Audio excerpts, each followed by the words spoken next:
नमस्कार भाई साहब। नमस्कार जी। हरियाणा के बोल पर आपका स्वागत है जी। बड़ा धन्यवाद आपका। भाई साहब, चुनाव चले हुए हैं, 19 तारीख को वोटिंग होनी है और 22 तारीख को इलेक्शन है। देखिए, रिजल्ट आना है, जोर शोर से चल रहे हैं। हमारी पार्टी ने चुनाव से पहले ही पूरी तैयारियां कर ली थी। हमारी बूथ समितियां, हमारे पालक प्रमुख, हमारे प्रभारी और हमारी राज्य की, हमारे ज़िले की और हमारे मंडल की टीम सशक्त रूप से तैयार है और भारी बहुमत के साथ ट्रिपल इंजन की सरकार आप नगर पालिका और परिषद के चुनाव में देखने वाले हैं। यदि जनता आपको पूरा समर्थन दे रही है तो सरकार बनने के आपके अध्यक्ष यानी कि चेयरमैन बनने के बाद क्या आप खरे उतरोगे अब? देखिए, निसंदेह भारतीय जनता पार्टी की एक तरफा लहर चली हुई है। ना कोई विपक्षी पार्टी है, ना कोई विपक्षी नेता है, ना कोई विपक्ष के पास मुद्दा है। वो तो सिर्फ हो हल्ला करने के लिए और जनता को बरगलाने के लिए काम करती आई है, जिसको सिरे से नकार चुकी है जनता।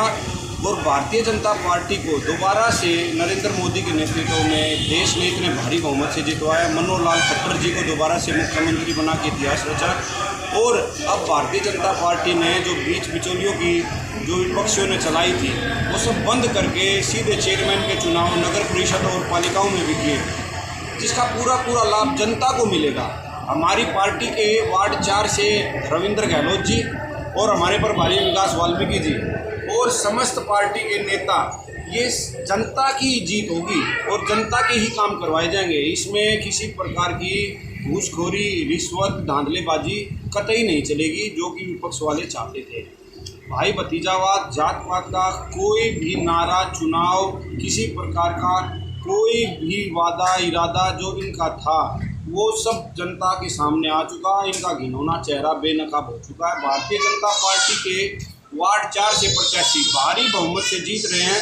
इनकी टक्कर में कोई नहीं है, क्योंकि ये जनता का सीधा आशीर्वाद इनको प्राप्त हो चुका है और ये पंचायती और सामाजिक उम्मीदवार के तौर पे उभर कर आए। 36 बिरादरी का साथ भाई रविंद्र के साथ है और 19 तारीख को कमल के निशान पे भारी बहुमत से वार्ड 4 की जनता इनको जितवाएगी और अन्य सभी की जमानत जब्त होनी है, क्योंकि वो सिरे से नकारे जा चुके हैं। उनके आका हरियाणा छोड़कर जा चुके हैं। उनको संभालने वाला ना कोई प्रदेश स्तर का नेता है, ना कोई राष्ट्रीय स्तर का और ना कोई जिले में सक्रिय है।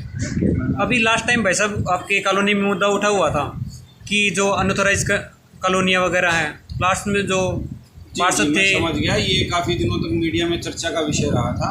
लेकिन मनोहर लाल खट्टर जी का और भारतीय जनता पार्टी ओम प्रकाश धनखड़ जी के जो वादे इरादे हैं, सबका साथ, सबका विकास और सबका विश्वास, इस पे खरा उतरने का काम किया है। अनऑथोराइज कॉलोनियों को काटने का काम कांग्रेस और अन्य विपक्षी दलों ने किया और इनको सुधारने का और इनको आगे बढ़ाने का भारतीय जनता पार्टी ने जो काम किया है, उसके तहत बहुत सारी कॉलोनियों को वैध कर दिया गया है, जिसमें सभी सुविधाएं मिलेंगी।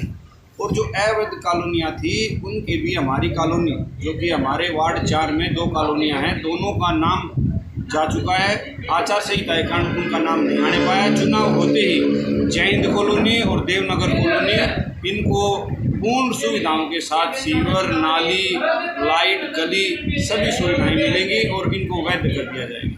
आप वैसे डोर टू डोर जा रहे हो, घर घर जाके वोट की अपील कर रहे हो, आपको बहुत सारी समस्याएं सुनने को मिल रही होंगी। किसी की नाली की दिक्कत है, किसी की गली की दिक्कत है, किसी की राशन कार्ड की दिक्कत है, बहुत सारी दिक्कतें बता रहे होंगे, तो आप उनको क्या आश्वासन दे रहे हैं?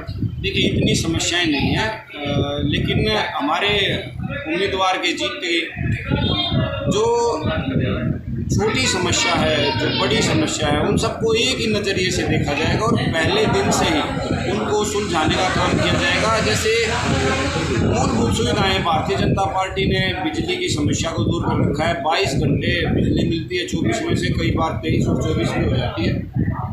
इसके अलावा हमने पानी की समस्या को दूर किया है, जो कि निश्चित समय पे सुबह दोपहर तक सप्लाई का पानी सबके घरों में प्राप्त होता है। इसके अलावा जहाँ पे जिनको खंभे की समस्या थी वो दूर कर दी जाती है। 2 दिन के अंदर ट्रांसफार्मर की, बिजली की समस्या निराने दी जाती है। पानी की निकासी की जो समस्या आ गई थी उसका बड़े लेवल पे समाधान मनोहर लाल खट्टर जी ने 55 करोड़ बजट देकर और इसके अलावा जो जिले के लिए, जो शहर के लिए जो आना था, वो भी नगर परिषद के गठन के बाद बड़ा बजट पास कर दिया जाएगा और अलग से पानी के ड्रेनेज सिस्टम की, सीवरेज सिस्टम की और सप्लाई के पानी की तीनों समस्याओं का नए सिरे से समाधान कर दिया जाएगा। जो कि कांग्रेस सरकार के समय जितनी ज़रूरत थी उन्होंने पैसे का गबन किया और उनको अपनी जेब में डालने का काम किया, जनता को परेशानी का काम किया, उसको दूर करने का काम भारतीय जनता पार्टी के शीर्ष नेतृत्व के साथ साथ हमारे वार्ड के पार्षद और चेयरमैन मिलकर करेंगे और किसी भी समस्या को 2 दिन से ज़्यादा नहीं रहने दिया जाएगा, तुरंत समाधान करने का प्रयास किया जाएगा। ठीक है भाई।